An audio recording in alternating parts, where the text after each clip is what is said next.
Yang saya rasakan itu lemas, sering pusing, dan mungkin sudah parah ya. Kalau menurut saya itu seluruh tubuh itu gatal-gatal seperti digigit semut. Tapi untuk saat ini aku pakai ember yang ditopang kloset tambahan itu loh. Isinya deket kamar tidur saya. Oh, di samping bed Bapak, di samping tempat tidur itu langsung disediakan ember sama tempat kloset begitu ya.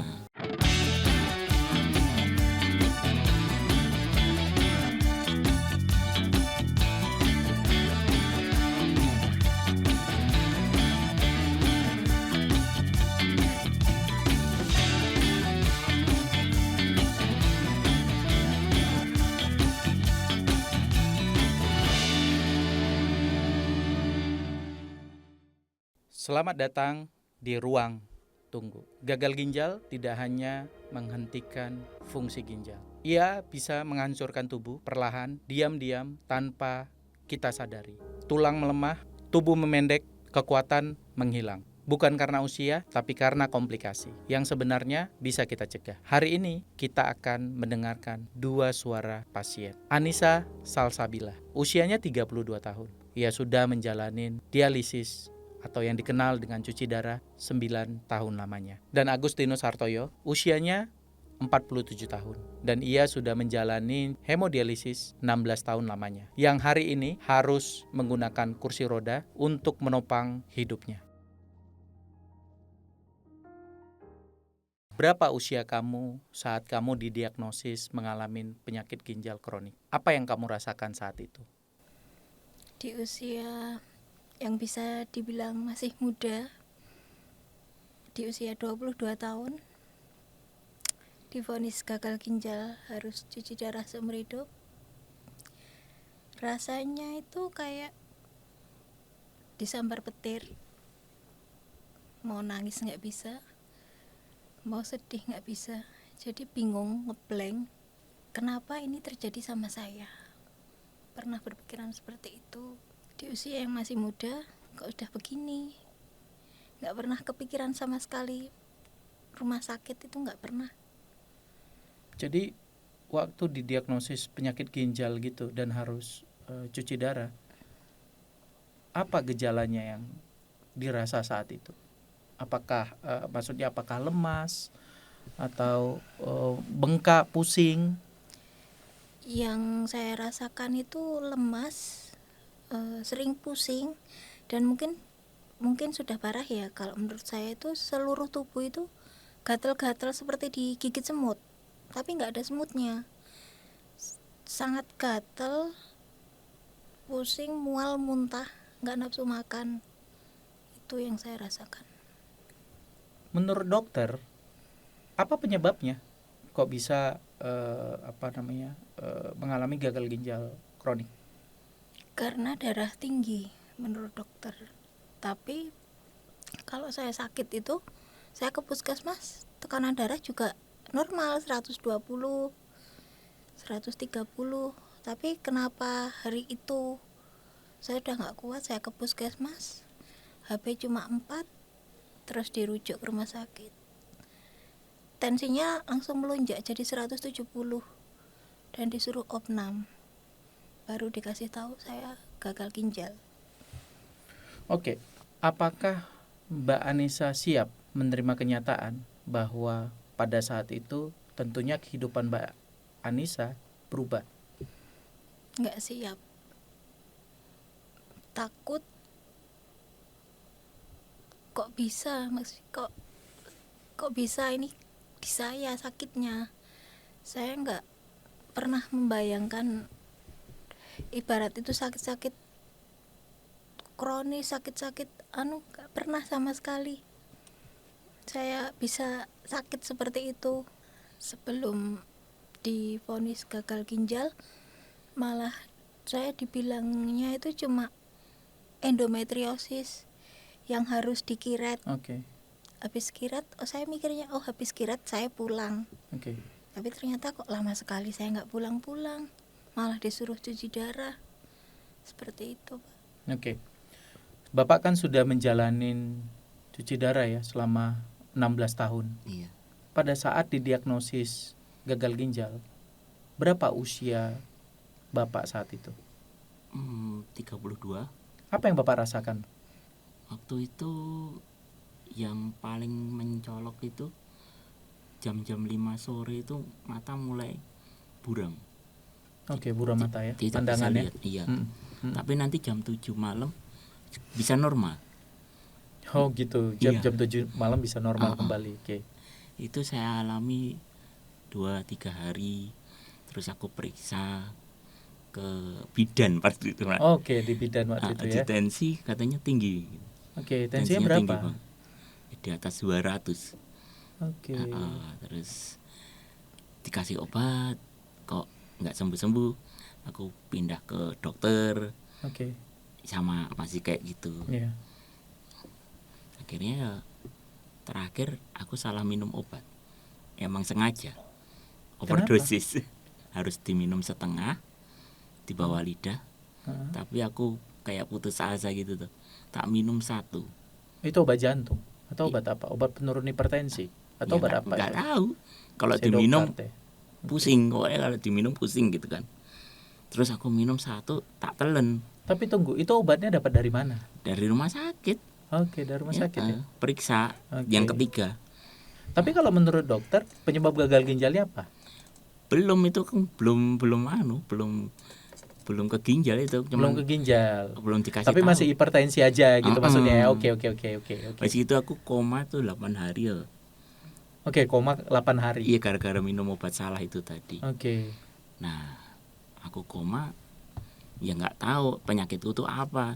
Sampai aku tanya istri, nggak dikasih tahu penyakitnya apa. Ya pulang-pulang dari rumah sakit, ya biasa aku berusaha sehat, berusaha kuat, aku kerja lagi. Tapi selang 2 bulan, aku drop lagi, lemes lagi, ngerasain jalan nggak bisa kencang, pelan, kok napas berat gitu kan, makan juga susah. Akhirnya aku ke puskesmas. Oke. Di puskesmas, dokter puskesmas bilang, kamu harus periksa lagi ke rumah sakit besar. Waduh, aku nggak punya duit. Jadi aku telepon ibu di kampung, ya udah pulang aja. Terus aku pulang di kampung. Di kampung 1 hari langsung sesek hebat. Oh, sesek hebat begitu. Oke. Sesek Tapi hebat. belum tahu ya itu bahwa itu Belum. penyakit ginjal. Tapi udah tahu tensinya tinggi. Begitu ya? Iya. Oke. Itu ke UGD. Ya, dari situlah aku tahu-tahu dicuci darah. Tahu-tahu langsung masuk, langsung didiagnosis harus cuci darah begitu ya? Aku kayaknya nggak sadar lah, nggak tahu. Oh, udah nggak sadar. Pada saat itu udah nggak sadar lagi. Diiket-iket aku pas cuci darah. Oh, diikat. Berarti pada saat di kampung, pada saat pulang ke kampung kembali lagi ke rumah atau gimana? Ya itu ke kampung di rumah, terus dibawa ke UGD rumah sakit, terus mondok, terus cuci darah. Nah, kalau saya kembali ke Mbak Anissa ini ya. Sekarang kan saya melihat Mbak Anissa ini sudah sulit berjalan. Yeah. Tadi juga dari menuju ke studio jalan itu padahal usianya 32 tahun ya. Tetapi jalannya kayak udah usia 80 tahun gitu. Yeah, betul. Kalau saya melihat Mbak Anissa kan tadi curhat ke saya bahwa awalnya itu memang nyeri pinggang ya. Nyeri pinggang ya. Tapi kemudian nyeri itu menyebar. Sampai ke bagian panggul, daerah panggul begitu ya. Iya, betul. Terus lagi ke lutut, lalu lanjut sekarang ke mata kaki. Bagaimana rasanya hidup dalam tubuh yang terus nyeri? Apakah nyeri itu mempengaruhi kehidupan sehari-hari Mbak Anissa? Sangat mempengaruhi. Saya yang dulu bisa naik motor sendiri kemana-mana, bisa ibaratnya bisa melakukan aktivitas apapun ya saya suka. Saya cuci darah pun masih bisa berenang. Awal-awal cuci darah itu. Sekarang harus dipapah anak saya. Bangun dari kasur pun kalau saya nggak kuat karena saya kan tidur lesehan. Kasur busa nggak pakai dipan. Kalau saya kesusahan berdiri, anak saya yang bopong. Naik motor pun juga dibantu, bonceng motor dibantu, turun motor, kontrol pun saya harus nunggu anak saya libur Sabtu gitu misalnya, biar bisa ada yang dorong pakai kursi roda. Sekarang hal-hal kecil gitu saya sudah kayak merasa kayak nggak berguna gitu loh Pak, kayak harus apa-apa dibantu, takut ngerepotin orang, jalan kesini kesana aja sakit, saya sudah nggak bisa naik tangga. Makanya waktu kesini kalau bisa jangan ada tangga-tangganya yang naik, saya udah nggak bisa. Iya. Saking cenut rasanya itu nyeri terus menerus setiap bahkan hari. Sampai hadir di podcast ini, kita duduk di sini ada nyeri yang Mbak rasakan? Ada. Oke. Sekarang di sebelah sini bagian belakang ya, pundak ya, untuk naik tangan saya gini aja cekut tuh. Sudah nggak bisa ya? Iya, sudah nyeri. Jadi memang kehidupan sehari-hari Mbak Anissa itu wajib ada pendamping. Kalau nggak ada pendamping nggak bisa. Iya, saya susah sekali Kak. Apalagi kalau mau HD itu bingung ya, mau ditemani ibu saya juga sudah sepuh sudah 80 tahun. Iya. Suami saya juga ngomong ibunya kemarin gerah operasi, nunggu ibunya. Anak saya sekolah, jadi mau nggak mau ya saya berangkat sendiri, naik motor juga, tapi motornya harus dipanasin dulu, kalau enggak kan saya nggak bisa ngeslah Pak. Oke. Nggak kuat ngeslah. Oh tapi masih bisa naik motor, masih bisa ya, pelan-pelan gitu. Terus ya mau udah sampai rumah sakit, saya ke lobi jalan pelan-pelan, minta tolong satpam untuk antar ke HD naik kursi roda. Oke, tapi itu kan berbahaya ya naik motor begitu dalam kondisi tadi aja saya lihat jalannya sudah kayak usia 80-90 tahun begitu ya. Padahal usia Mbak Anissa itu baru 32 tahun. Begitu. Dan kalau aktivitas di rumah kayak kita ke toilet, kamar mandi begitu harus didampingi juga. Saya bisa sendiri. Masih bisa sendiri ya. Oke. Masih bisa melakukan aktivitas sendiri. Cuman kalau naik tangga itu sudah sulit ya. Tadi sulit. Jalan dari depan aja harus dipapa memang. Tapi kalau naik motor masih bisa pelan-pelan ya. Tapi nggak takut jatuh gitu. Kalau jatuh kan patah ya bisa tulang. Ya, saya yang paling takutkan itu jatuh, kepleset, nanti takutnya patah. Sudah begini nanti malah nggak bisa ngapa-ngapain kan Pak. Saya masih punya anak sekolah, nganter anak, jemput anak. Kadang saya kalau nggak bisa, anak saya suruh ngojek gitu. Tapi semakin lama memang semakin produktivitas memang semakin menurun ya. Betul menurun. Ya. Nah untuk Pak Agustinus, hari ini saya melihat bahwa tubuh Bapak itu sudah berubah. Tinggi badan Bapak juga sudah berkurang. 15 cm. 15 cm menyusut. Dari yang saya dulu kenal, bertahun-tahun dulu, tingginya sama. Tinggi loh. Iya. Dan sekarang saya kaget lihat di media sosial Bapak. Lah, kok pendek sekali? 15 cm turun. Tulang Bapak juga patah, ada patah? Ada. Di patah. Di pinggul ya? Iya. Patah pinggul. Sebelah kiri. Dan sekarang Bapak tergantung pada kursi roda. Iya. Apa yang Bapak rasakan saat tubuh Bapak saat ini tidak seperti dulu lagi? Kalau rasa nyeri ya diobatin pakai paracetamol. Kalau lupa minum obat ya nyerinya ada ya dirasain. Kayak tadi belum minum obat ya, ini nyeri sekarang. Ya udah nggak apa-apa gitu, jalanin aja. Tidak ada merasa sedih? Enggak. Berusaha senang aja. Berusaha senang kan berarti ada sedihnya Pak? Ya kalau dipikirin nanti drop, nggak mau makan. Gak mau makan? Iya. Tapi pernah gak mau makan karena dipikirin? Pernah, habisku tinggal 3. Jadi namanya itu gak dijalanin dong. Gak kepikiran. Iya maksudnya tadi kan udah santai aja. Berarti gak sesantai itu dong Pak? Ada hari-hari di mana? Hari-hari kayak gitu. Iya. Tapi kan kita bangkit lagi, berusaha lagi. Jangan dipikirin kan gitu. Betul. Karena saya melihat Pak Hartoyo ini memang dia penjual papeda ya. Kalau nggak jualan ya nggak makan.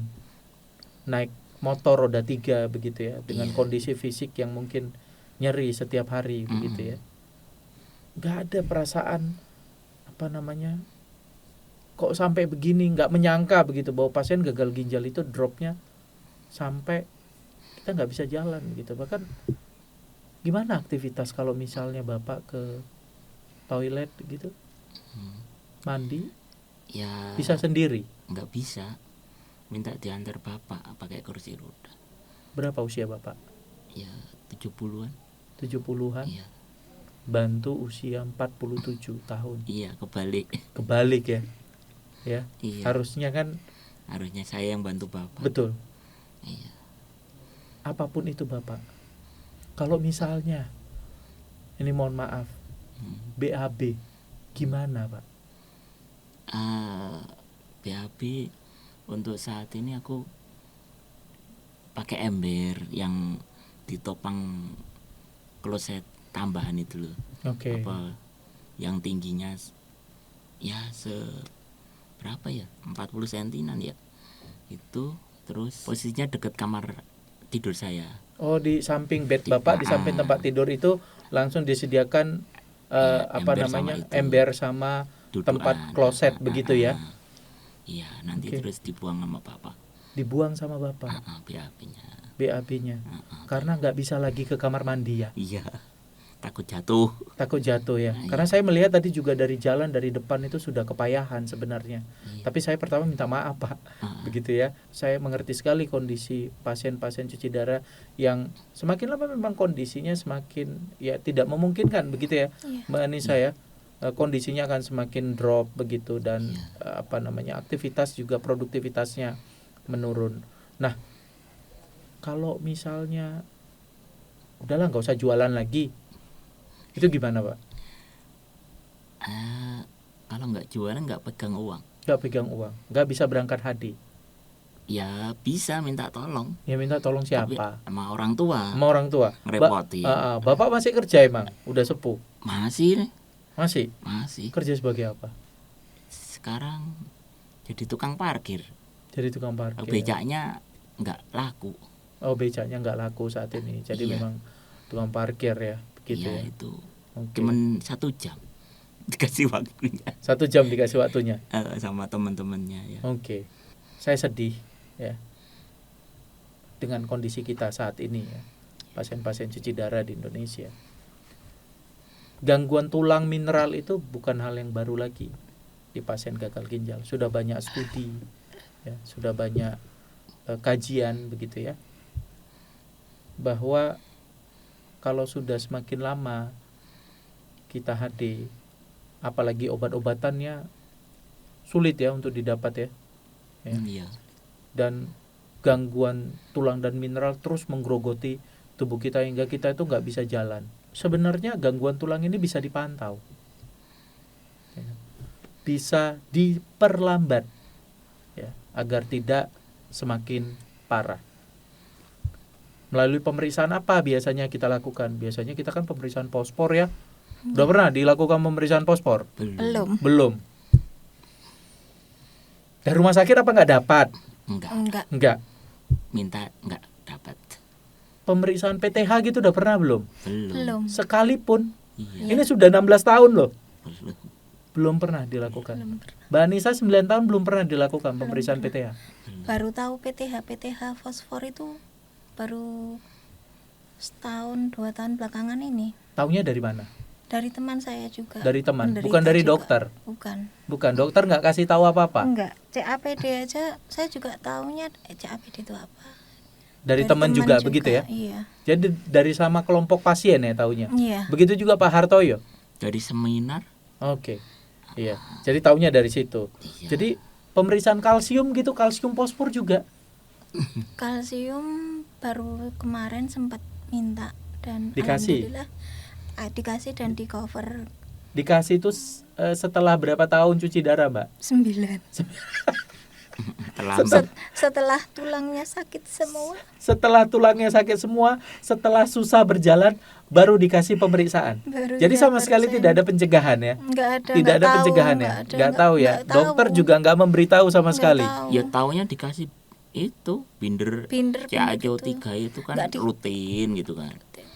nggak dikasih paham itu pinter untuk ini ya dengan dijelaskan fosfor gini tapi fosfor nilainya apa? berapa kan nggak tahu. Nilainya Nggak apa? tahu juga. tahu. Ya, sebenarnya kalau melalui pemeriksaan tadi kalsium fosfornya diperiksa, ya kan, paratiroid hormonnya juga diperiksa, ya, dan diobatin dengan tepat. Sebenarnya ini bisa kita perlambat, begitu ya, bisa dicegah dan diperlambat, ya, untuk tidak menjadi separah ini kondisi Anissa dengan Pak Hartoyo, begitu ya. Nah, tapi hari ini tuh banyak pasien yang tidak mendapatkan pemeriksaan itu. Ini bukan kasus, sebenarnya bukan kasus Pak Hartoyo dengan Mbak Anissa saja. Tetapi banyak pasien di Indonesia tidak mendapatkan pemeriksaan itu di pelayanan kesehatan. Katanya ini ya, katanya karena tidak dijamin. Ya. Betul ya? Betul. Iya. Rumah sakit bilang katanya tidak dijamin. Iya. Tidak dijamin oleh BPJS Kesehatan. Mm-mm. Ya. Apakah Mbak Anissa itu merasa kesulitan untuk mendapatkan pemeriksaan itu di rumah sakit? Kesulitan. Iya, kesulitan. Pak Hartoyo? Ya apa? Pernah minta cek kalsium fosfat, yang dicek baru kalsium. Fosfatnya enggak. Enggak. Tadi mau bagaimana lagi? Tapi alasannya apa? Begitu. Padahal kondisinya kan sudah separah ini ya. Alasannya ya nggak tahu keluar hasilnya kan sudah nggak ketemu dokter. Jadi keluar hasilnya kan 2 hari lagi keluar kan. Terus aku loh kok kalsium gue segini, tapi fosfatnya nggak tahu. Baru tanya ke dokter, dok ini kalsiumku 9,5. Aku harus minum apa? Osteokalnya diminum berapa? Ya diminum aja setengah gitu. Oke. Mbak Anissa juga begitu. Jadi memang nggak diperiksa secara keseluruhan ya? Enggak.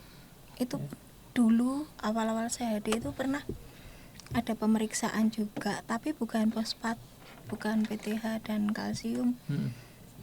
Itu cek besi ya Pak ya. Saya baru pertama kali 9 tahun itu baru pertama kali cek besi. Sekarang udah nggak ada lagi cek besi itu. Jadi memang seminimal itu ya. Iya, seminimal itu untuk pelayanan kesehatan kita ya. Iya. Kadang kan hanya di cover tuh cuci darah tok, padahal Iya. banyak sebenarnya ya Iya. pemeriksaan lain untuk penunjang kehidupan pasien begitu. Nah, Pak Agustinus, ya, Bapak kan hari ini menggunakan kursi roda, ya. Apakah Bapak pernah mendapatkan pemeriksaan lengkap tentang kondisi tulang Bapak yang sudah separah ini, ya, turun 15 cm begitu ya. Lalu dokter bilang, Pak, Bapak harus diperiksa ini secara komprehensif. Pernah enggak? Enggak, malah mau disuruh ke ortopedi dari dokter KGH. Kamu kontrol ke ortopedi. Ortopedi aku kontrol. Terus dokternya nanya gini-gini. Ya udah nih kita kasih obat. Nah, gitu, pulang. Apakah Bapak pernah diberitahu sebelumnya obat apa yang bisa membantu untuk untuk memperlambat kondisi Bapak ini? Pernah nggak sih dikasih tahu sebelumnya? Enggak juga. Mbak Anissa gimana? Enggak. Disuruh Cuma kemana? pinter. Saya inisiatif sendiri. Ortopedi. Bukan. Ortopedi juga. Saya sudah merasakan, aduh, saya sakit ngilu-ngilu ini. Setiap dokter visit kok sakit ya. Nanti tak kasih obat nyeri. Obat nyeri lagi, Ortopedi nyeri itu yang ngasih tahu. Iya, ortopedi sama dokter HD-nya juga obat nyeri. Habis itu, aduh ini lama-lama nggak bisa kalau begini terus. Inisiatif ke ortopedinya juga bilang nanti tak kasih obat nyeri. Setelah dikasih obat nyeri, kok nggak malah sakitnya semakin sakit, kayak ketergantungan obat nyeri jadinya. Jadi obat nyeri terus. Jadi memang nggak ada solusi ya. Jadi Pak Hartoyo waktu ke ortopedi itu apa kata ortopedi? Kalau ortopedi dengan kondisinya seperti ini kan? Ya cuma tadi gitu. dokter nefrolognya bilang ke ortopedi begitu ya. Jadi kasih obat itu doang.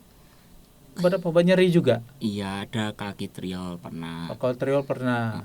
Sekarang nggak pakai lagi. Enggak. Kenapa? Ya nggak tahu nggak dijamin. Hasilnya nggak ada kalkitriol, apa karena Oke, jadi sebenarnya nggak ada penyelesaiannya juga ya, begitu ya. Iya. Sebenarnya kan kalau penanganan ini sebenarnya dari awal kita tahu ini bisa Iya. bisa diantisipasi untuk diperlambat begitu ya, agar tidak masih 9 tahun cuci darah udah kita susah berjalan. Iya. 16 tahun HD jalan juga sudah perubahan fisik ya, apalagi tangannya, mana tangannya? Kenapa? Oke, tangannya Ini yang beda. oke, beda ya. Heeh. Iya, tangannya sih Ini ya bentuknya beda. masih lumayan Kayak bagus. cewek ya. Oke, cewek ya. Kebentur-bentur gini. Jadi Oke. nekok sendiri. Nekuk sendiri. Kalau Mbak Anissa ada perubahan? Oke, Nggak masih ada, aman sih ya. tapi ya, Tapi Kulit memang ini. kulit kita memang hitam manis ya. Iya. Pasien HD itu memang hitam manis. Sebenarnya ya, ada obat yang bisa membantu pasien. Kita tahu lah ya, ada yang namanya obat phosphate binder yang non kalsium begitu ya. Terus obat yang bisa membantu untuk melindungi tulangnya pasien dialisis. Tapi obat itu memang yang belum dijamin oleh dalam skema JKN ya, terutama bahkan di rumah sakit pemerintah pusat aja kadang susah untuk mendapatkannya. Walaupun ada sebagian juga rumah sakit pemerintah pusat RSUP ya di bawah Kementerian Kesehatan juga menjamin obat tersebut. Tapi banyak juga yang tidak menjamin, apalagi rumah sakit swasta. Waduh, jangan harap untuk itu bisa diperoleh obatnya. Betul. Begitu ya. Nah, Pak Agustinus, apa yang Bapak rasakan ya mengetahui bahwa obat yang bisa membantu tapi tidak bisa diakses karena keterbatasan sistem? Tapi ya pengennya sih kalau pemeriksaan kalsium fosfat bisa dilaksanakan, terus hasilnya tahu, ya komunikasi sama dokter itu, dokter yang bisa meresepkan harus minum binder apa, harus ngurangin asupan diet apa. Kalau Anda bisa kan, kau diet fosfat, terus cuci darah yang maksimal, kan harusnya gitu. Ini mah diem aja, cuma tanya kabar gimana, baik, udah gitu doang. Harus gitu. Jadi pengennya pengecekan kalsium fosfat, syukur-syukur ada pengecekan PTH, nanti dikasih dokter obat yang sesuai dengan kondisi saya, dengan pengecekan itu tadi. Begitu, Pak. Oke. Dan negara kan kita tahu bahwa negara itu membiayai biaya hemodialisis ya. Iya. Untuk cuci darah itu dibiayain oleh negara. Negara menjaga pasien untuk dia tetap hidup. Ya, pasien tetap hidup. Tapi hidup bukan hanya untuk bernapas saja. Iya. Ya. Hidup adalah tentang tubuh yang masih bisa berdiri, ya. Apa yang ingin kalian sampaikan kepada pemerintah, ya, agar pasien gagal ginjal di Indonesia tidak harus kehilangan tulang mereka hanya karena keterbatasan. Bahwa kita tahu kita hidupnya sekarang tergantung, ya. Kita nggak bisa jalan normal, kita nggak enak sama keluarga, sama anak untuk minta tolong, gitu ya. Bahwa suatu saat nanti kita juga nggak bisa jalan dan mandi pun kita harus dimandiin, ya. Karena hidup itu bukan hanya untuk bernapas saja, Betul. tapi harus bisa berdiri di atas kaki sendiri. Kepada pemerintah, saya ini cuma rakyat kecil. Kesehatan mungkin sebagai segelintir orang itu ya gampang, tinggal bayar. Tapi untuk saya ibarat obat yang 80.000, 50.000 itu banyak buat saya. Tolong bisa di cover.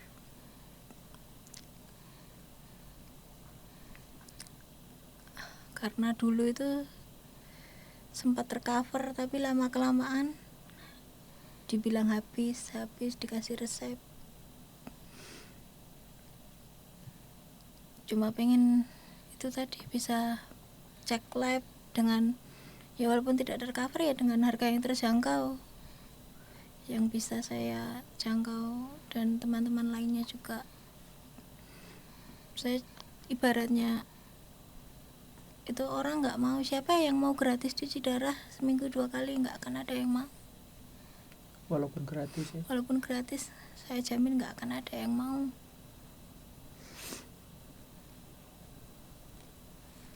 Maaf, Gak apa-apa Mbak. Duit habis hanya duit untuk habis untuk makan, Iya, makan. untuk Beli wira-wiri ke obat. rumah sakit, beli obat. Itu pun alhamdulillah sekali saya bergabung dengan KPJDI, saya jadi sempat ada yang donasi obat. Saya sangat bersyukur sekali saya bisa mengkonsumsi obat itu untuk mungkin ya memperlambat ini ya, walaupun sudah terlanjur nyeri tapi saya bisa konsumsi itu. Kalau saya beli juga belum tentu saya mampu. Untuk Pak Hartoyo, Iya. ketika Bapak dihadapkan dengan depan Bapak ada pemerintah, apa yang ingin Bapak sampaikan kepada pemerintah? Ya, agar kita tidak kehilangan tulang yang terus menjadi rapuh. Kita digerogoti oleh lamanya dialisis yang susah berjalan sampai ketergantungan dengan orang lain. Saya menjalani cuci darah sudah 16 tahun ini. Pengennya ada pengecekan lab tentang kalsium, fosfat, dan nilai PTH saya, supaya Pak dokter bisa memberikan resep obat yang sesuai dengan kondisi saya saat ini. Semoga kondisi saya bisa membaik, bisa berjalan lagi, dan nyerinya berkurang gitu. Terima kasih. Setiap hari Bapak rasakan nyeri. Iya. Setiap menit Bapak rasakan nyeri. Begitu juga Mbak Begitu, Anissa ya. iya. Yang kita harapkan adalah pemerintah harus membuat regulasi agar pasien bisa mendapatkan akses pengobatan yang tepat. Ya. Ini hanya 2 pasien saja di ratusan ribu pasien yang mengalami hal yang sama di kemudian hari. Pasien gagal ginjal tidak hanya kehilangan fungsi ginjalnya saja. Mereka bisa kehilangan tinggi badan mereka bisa kehilangan kemampuan berjalan, mereka bisa kehilangan kemandirian mereka. Bukan karena penyakitnya saja, tapi karena sistem belum sepenuhnya melindungi mereka. Pemeriksaan PTH, parateroid hormon harus dijamin negara. Pemeriksaan fosfor dan kalsium harus dijamin negara. Obat-obatan binder untuk mengikat fosfat harus dijamin oleh negara. Karena pasien gagal ginjal bukan hanya berhak hidup, mereka berhak tetap berdiri. Dan tubuh pasien tidak boleh dibiarkan hancur dalam diam. Saya, Tony Samosir, dan ini adalah Ruang Tunggu.